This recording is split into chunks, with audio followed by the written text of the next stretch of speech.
right, we'll now delve into a conversation about the Nigerian music industry and its recent global domination. We have a gentleman who is an active player in that space, singer, songwriter, and Star Quest winner of 2006, Cornel. Thank you for joining us. Good to have you on the show. Such an honor to be here, trust me. Thank you. Let's begin with, as a singer, songwriter, I'd like to first start by getting your assessment of Nigeria's music industry.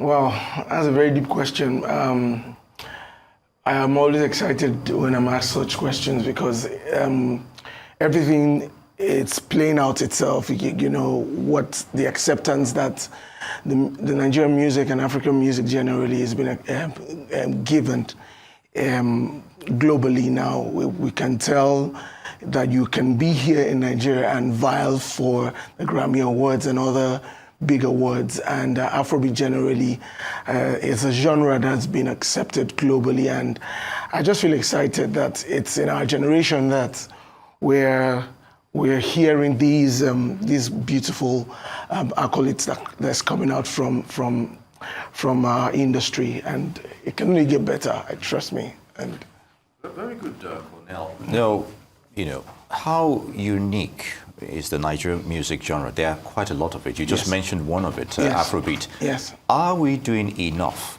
to project our cultural identity through music to the outside world, you think? Well, I would say there's still a lot to be done. A lot of stories have not been told as regards the Nigerian history, what we stand for. You mentioned culture now. I would wish that we musicians tell a lot of stories, especially about our culture. Shout out to those who are doing that, but I think a lot needs to be done. You hear albums nowadays, you hear lots of albums, and you can already tell, okay, now this is the only thing that the person would sing about: love, life, party, club, and all whatnot. But I think if we start delving, doing a lot of research, reading, we can tell a lot of stories that people out there don't even know about Nigeria through music. Talking about stories. Yes. I'd like to know what story you were trying to tell with your song, No Lies. Okay. Well, that song just came at a point where I needed to keep convincing my wife about the way I feel about her. And I tell stories with my environment, and so it just came, and I just had to put it down, and it came so effortlessly, and that was the reason why my spirit just said, okay, just run with the song. And the melodies are simple. The way it came to me, I could remember vividly. I was actually, just driving along, and my tire got flat, and I just heard a piece of music on the radio, and I just started writing. I just started, humming the melodies, and it just came effortlessly, and that's the reason why I just decided to run with it. I'm sure she's appreciative of that effort, a very melodious song, no doubt. Thank you. So there's been collaborative effort by some leading Nigerian artists, Yes. and of course with their international counterparts as well. So is this a sign of some level of acceptance of Nigerian music on a global scale here? I'm not going to mention the artists, but you know them Of course. recently. Yes. And they're also big players in the Nigerian music industry. So if we're seeing collabos like that, so is that a good thing? Of course it is. We only hope for more. Like I said, there's some of these things just come effortlessly.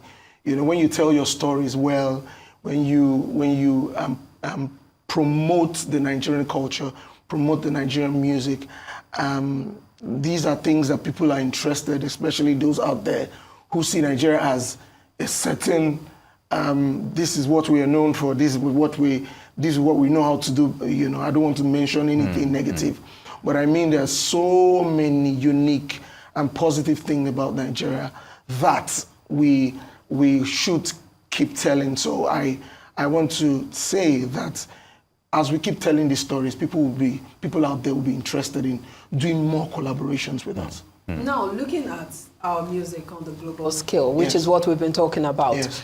There are some music artists who have raised exceptions, especially looking at the fact that many times when it comes to awards, Nigerian music artists are usually boxed within the Afrobeat genre. And so some have raised exceptions that we can do other music genres. Definitely. Why do we always keep getting boxed up in this Afrobeat genre? I'd like to hear your thoughts on that. I agree with you. I just, a lot of the solutions to these being boxed is research, read. Don't just, I feel that a lot of us artists are, we just rely on our talent. You know, when you know that you're talented, you can also make research. When you have information, you'll be able to, you can't give what you don't have. So once you have information and you read and you study your environment, you'll be able to give out more. You'll be able to think outside the box, you know. And I feel that the more we do this, the more we are hands-on on the other areas of music. It's a case of the music artists not doing their research, or a case of how the global world sees our music artists or our music generally? No, that's what it's more. I feel it's more that you need to get more information about what you're selling to the global market. You know, when you get more information, when you know a lot of things that they don't know, and you push it to them. Especially our culture, especially other areas of music, not just Afrobeat, but other areas of music, they would definitely want to tap and buy into our own style of music, especially the fact that they don't know most of our style of music, that they would want to come in. I remember there was a time that Beyonce, for example, saw something on YouTube. And I think it was about one African dance. Before you know what was happening, she sent, or I think when she flew down to the place and collaborated with these dance groups. So many more of that can happen once we tell our own story, own our own craft. Yes. Thank you. Cornel, I'm going to borrow the word tapping, if I may here. So specifically, some of the challenges over time regarding plaguing the Nigerian music industry, the issue of piracy and copyright violations. Can you do an appraisal of where we are with that currently? You know, we have social media now that, you know, things leak when you at least expect them to, yes. You know. So where are we? Are the relevant institutions, you know, curtailing this as much as they should to protect, you know, the artist's rights? Musical rights, you know, in that regard. So where are we currently with that? I would say we have a long way to go. Okay. When it has to do with publishing, when it has to do with royalties and whatnot, I feel we have a long way to go. There are institutions that are doing pretty well, but I feel that, you know, to come to power with what is happening out there, there's a lot to be done. I know of a lot of musicians that have really worked hard, that don't have access to their materials, the royalties of their materials. I know of a lot of musicians that we knew like 20 years ago, but when you hear their story and how they live, because they can't perform on stage anymore, they can't make music anymore, you see that they're living below expectations. So I feel that... Would you say the problem is overwhelming, that it can't be at least curtailed to the minimum, to the barest level? Oh, well, I feel it's overwhelming. And aside that, if we also we do the right thing, we take royalties and publishing rights seriously, I feel that artists will come out and begin to... There's a lot that I don't like dwelling, to be honest. I don't like dwelling on I was even thinking to a large extent that at least the organization, the associations, you know, that, you know, regulatory bodies that cater for, yes. will be able to at least, you know, briefly delve on issues like this. If we can just have 30 seconds of that. But it's not unfortunate that we don't take a lot of things on that scale seriously.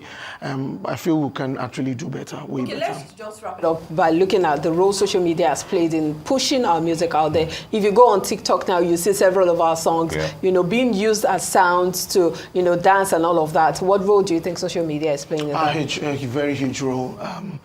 for one, I would say I'm a living testimony to. Gone are those days that you'd rack your head to want to put out content out there. If it's interesting, if it's catchy, if it's real, just get ready to go viral. That's so it has actually pushed, you know, the music and our sound out there globally. And thank God for social media. Thank God for social media. And when it's going viral, it should be to your advantage and not to those tapping from it. All right. There you go. Yeah, indeed. So, Cornelius Oga, a.k.a. Cornel. I love the way you pronounce that name, Cornelius. Indeed, singer, songwriter, and of course, our guest today would like to thank you for your... Such an honor to be here. It's good to have you with us. Thank you so much.